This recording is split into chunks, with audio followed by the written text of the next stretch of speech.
What if the most important warning for your lifetime was never hidden from you at all?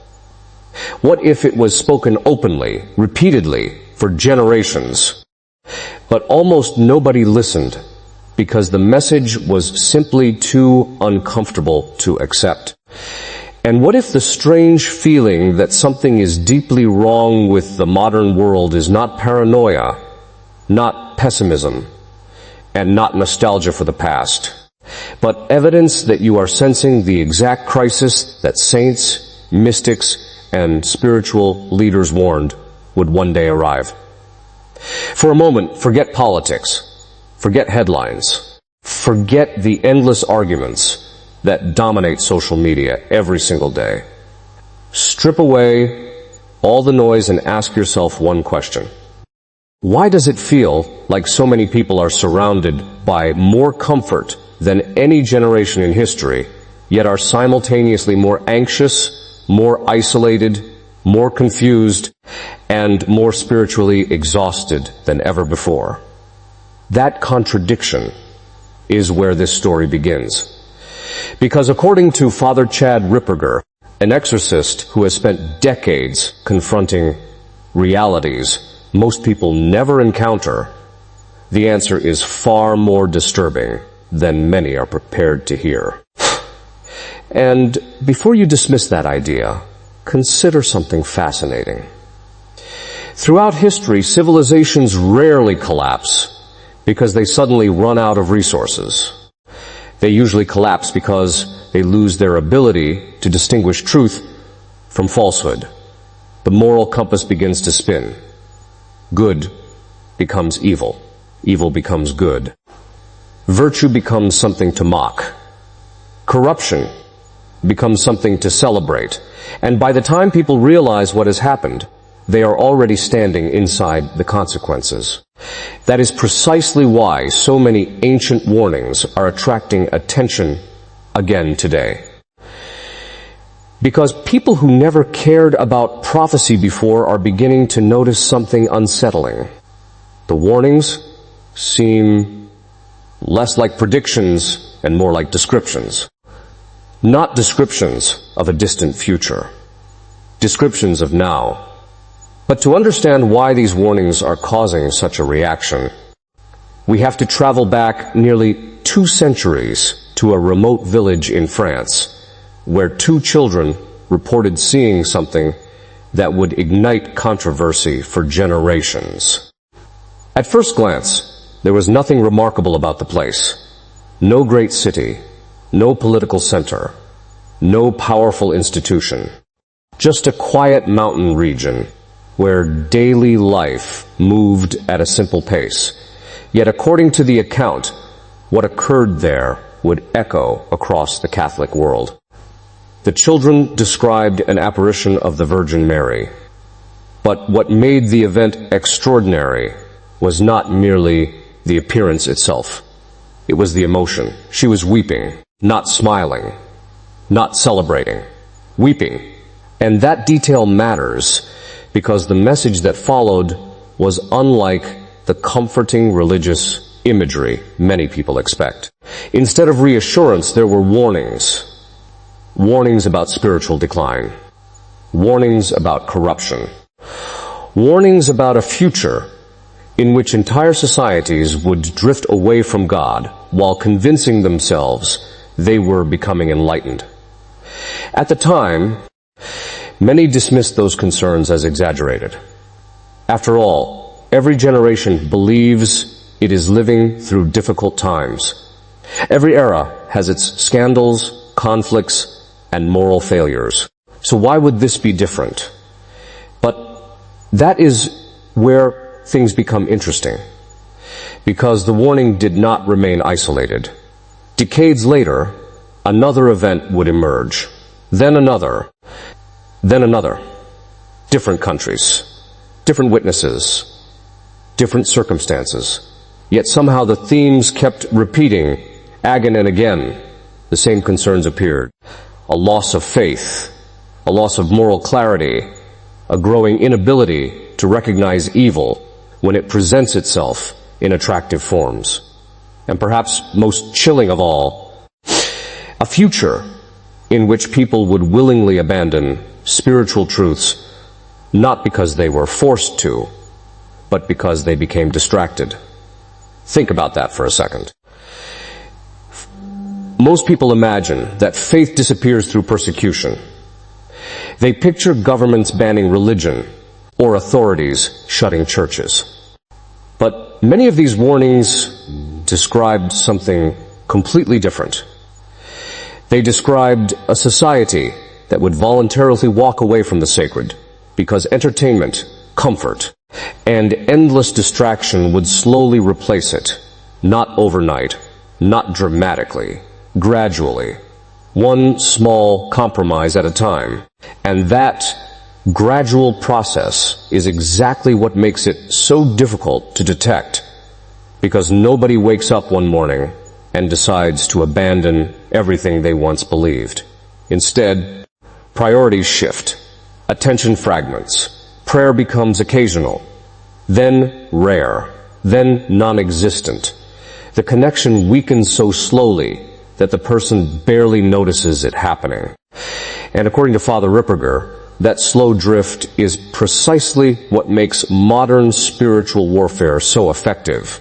Notice that word, warfare. Most people hear it and immediately imagine something dramatic, something obvious, something straight out of a movie. But the strategy he describes is far more subtle. Imagine an enemy that does not need to destroy your beliefs directly. Imagine an enemy that only needs to make those beliefs feel unnecessary. That changes everything. Because if a person can be convinced that spiritual life is irrelevant, then no battle is required. No confrontation is needed. The surrender happens voluntarily. And once you start looking at modern culture through that lens, certain patterns become difficult to ignore. Never before in human history have people been so connected and yet so lonely. Never before have individuals had access to so much information while simultaneously feeling so confused. Never before have entire populations spent so much time searching for meaning while avoiding the very questions that meaning requires. The contradiction is everywhere. And Father Ripperger argues that this contradiction is not accidental. But before we explore why he believes that, there is another prophecy that deserves attention because it introduces a crucial piece of the puzzle. In the 19th century, a saint named John Bosco experienced a vision that many consider one of the most remarkable symbolic portrayals of the church ever recorded. In the vision, the church appeared as a massive ship caught in a violent storm. Enemy vessels surrounded it. Waves crashed relentlessly against it. Chaos erupted from every direction.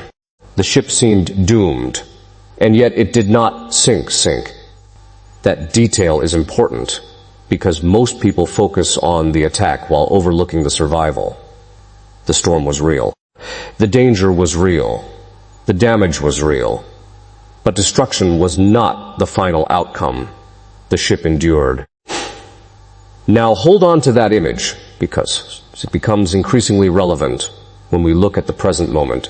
Everywhere you turn, institutions are losing trust.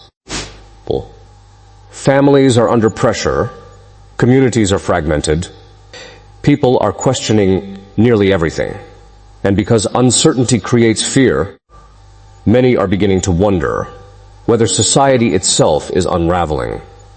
That fear creates an opening, and openings matter, because according to exorcists like Father Ripperger, spiritual attacks rarely begin with possession, oppression, or dramatic manifestations. They begin with vulnerability, a wound, a weakness, a compromise, something small, something seemingly harmless, which leads to one of the most unsettling observations he makes. The greatest victories of darkness often occur when nobody realizes a battle is taking place. Think about how effective that strategy would be. If people knew they were under attack, they would defend themselves. If they recognized the danger, they would resist it. But what happens when the danger disguises itself as convenience? What happens when distraction becomes entertainment? What happens when addiction becomes normal? What happens when confusion becomes celebrated as sophistication? Suddenly, the attack becomes invisible. And invisible attacks are extraordinarily difficult to fight. This is why Father Ripperger frequently emphasizes that modern spiritual warfare is less about dramatic evil and more about gradual erosion, an erosion of attention, an erosion of discipline, an erosion of truth, an erosion of identity. Each compromise appears insignificant by itself, but together they create something powerful. A person who slowly forgets who they are. And when identity becomes unstable, nearly every other aspect of life follows. That observation becomes even more alarming when we consider another recurring theme found throughout many prophetic warnings. The idea that future generations would struggle to distinguish between appearance and reality. At first, that sounds abstract. Until you realize how much of modern life revolves around carefully crafted appearances, people present idealized versions of themselves online. Organizations manage narratives instead of solving problems. Influencers sell lifestyles rather than truth. Algorithms reward emotion over accuracy. And as those forces multiply, reality becomes harder to see clearly. The result is a culture drowning in information while starving for wisdom.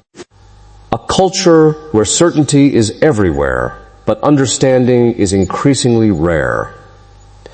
And according to these warnings, that confusion is not merely intellectual. It is spiritual.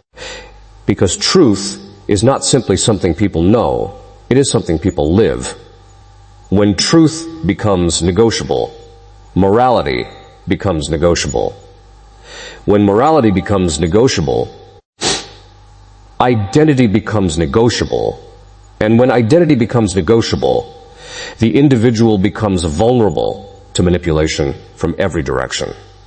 That progression matters because it explains why so many people feel exhausted despite having more choices than ever before.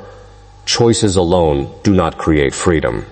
Without truth, choices create paralysis, and paralysis creates despair, which brings us to perhaps the most frightening aspect of Father Ripperger's message.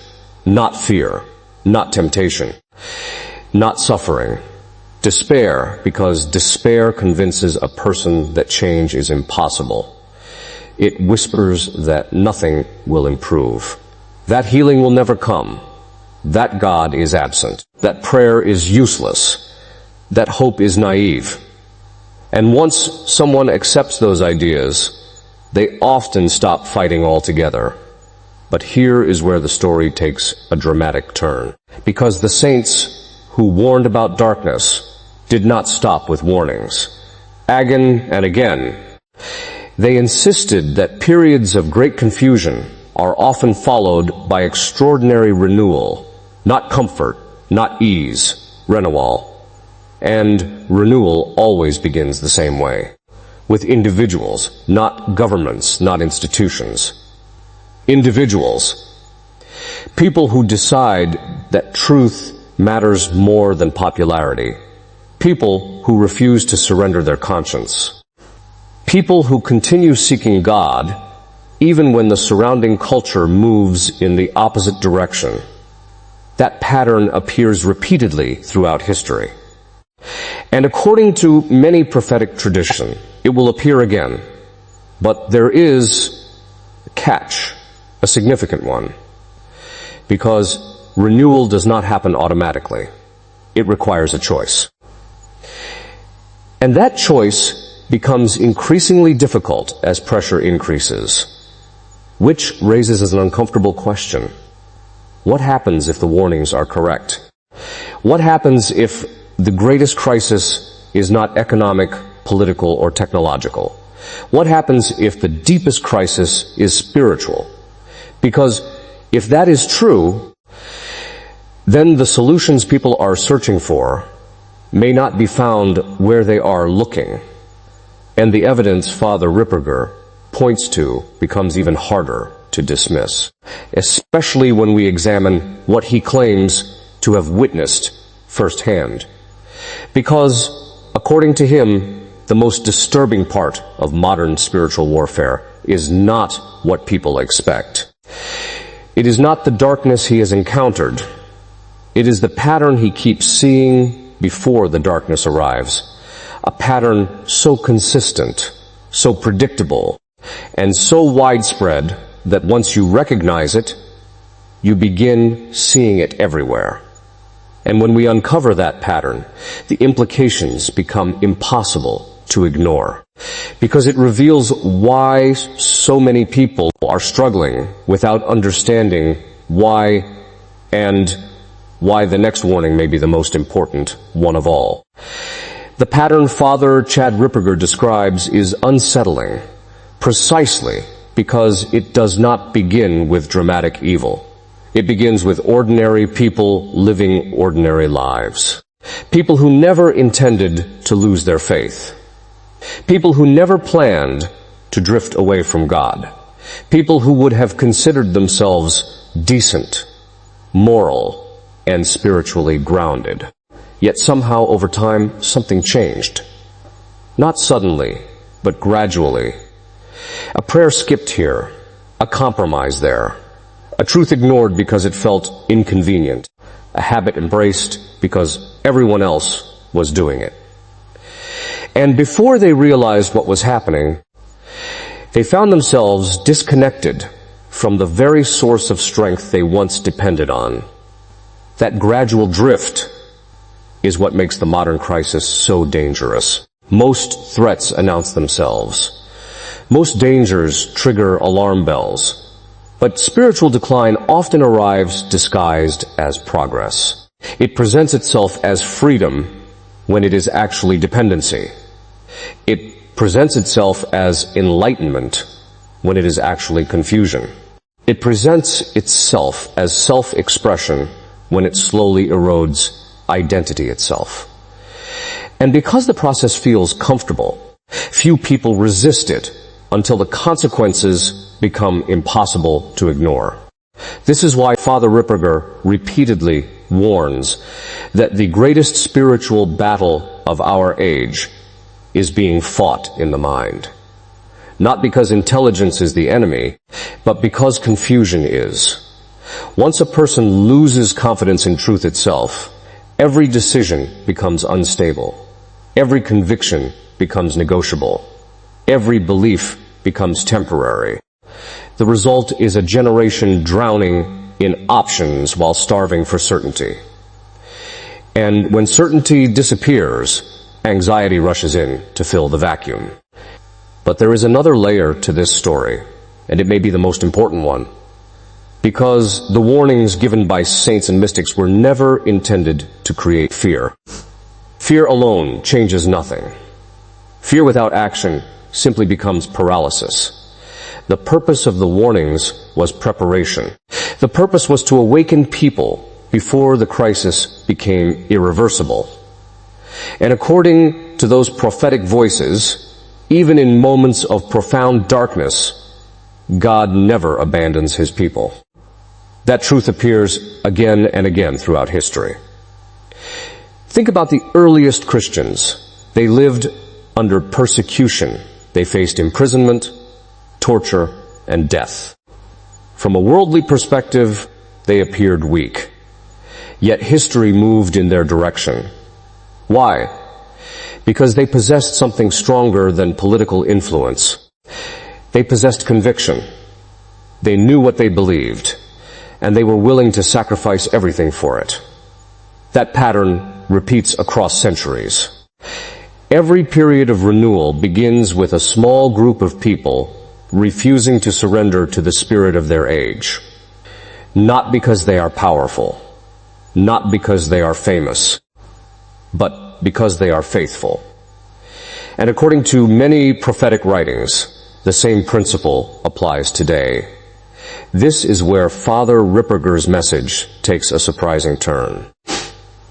After describing spiritual warfare, cultural decline, and the dangers facing modern society, he does not point people toward complicated solutions. He does not propose elaborate strategies.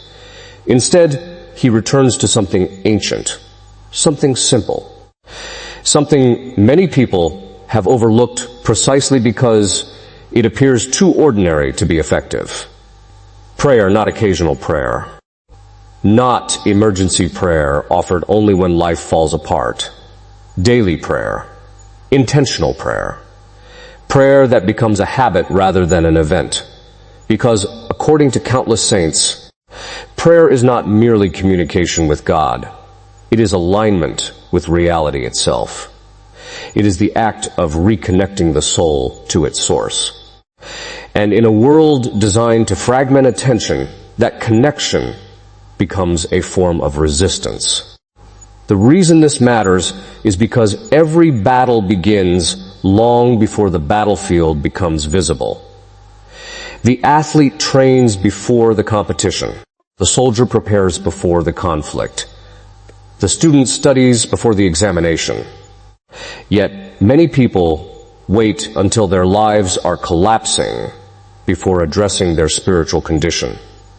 By then, they are trying to build strength while already under attack. And that brings us to one of the most powerful themes running through Catholic prophecy. The future is not fixed. The warnings describe possibilities, not inevitabilities. Human freedom remains part of the story. Individual choices matter. Families matter. Communities matter. Every act of faithfulness matters. The darkness may be real, but it is not absolute. The crisis may be severe, but it is not final. That perspective changes everything, because it shifts the focus away from fear and toward responsibility. The question is no longer whether the world is changing. The question becomes what kind of person you will choose to be while it changes. Will you drift with the current, or will you stand against it? Will you allow confusion to define your thinking, or will you pursue truth even when it is unpopular? Will you surrender to despair, or will you embrace hope despite the uncertainty surrounding you? Those questions are not theoretical. They are deeply personal. They affect marriages, families, friendships, careers, and every other aspect of life. Because every civilization is ultimately built from individual souls. When enough individuals lose their moral foundation, society reflects that loss. But the opposite is also true. When enough individuals rediscover truth, courage, and faith, renewal becomes possible. Perhaps that is why so many people are resonating with Father Ripperger's message.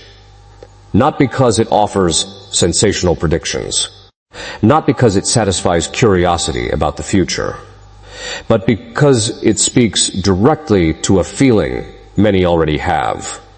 A feeling that something essential has been lost. A feeling that beneath all the noise, distractions, and endless entertainment, there is a deeper hunger that modern culture cannot satisfy. And if that hunger exists, then it points towards something important. Hunger exists because food exists. Thirst exists because water exists. This desire for meaning exists because meaning exists. The longing for truth exists because truth exists. And the longing for God exists because humanity was created for a relationship with God. That realization brings us back to the beginning of this story. The warnings, the prophecies, the visions, the messages that have echoed across generations. At their core, they all point toward the same reality. Humanity stands at a crossroads whenever it forgets who it is. And every generation must decide whether it will return to what is true or continue drifting toward what is convenient. Father Chad Ripperger's warning is not ultimately about doom. It is about awakening. It is about recognizing that spiritual battles are real, that choices have consequences, and that hope remains available even in the darkest moments. The saints never promised an easy road. They never promised comfort. What they promised was that God remains faithful, even when the world seems unstable. And perhaps that is the most shocking part of all. Not that darkness exists, not that society faces challenges, not that spiritual warfare is real. The truly astonishing claim is that despite everything, victory remains possible. Not because of human strength alone, but because grace continues to work through ordinary people willing to answer the call. The future has not been written in stone. The next chapter is still being written right now, in homes, in churches, in families, in individual hearts. And the choice facing every person is the same choice that has confronted humanity throughout history. Will you sleep through the warning, or will you wake up before it is too late? Because according to the saints, according to the mystics, and according to Father Chad Ripperger himself, the most important battle is not the one happening somewhere out there in the world. It is the one happening inside your soul. And the outcome of that battle may determine far more than you ever imagined.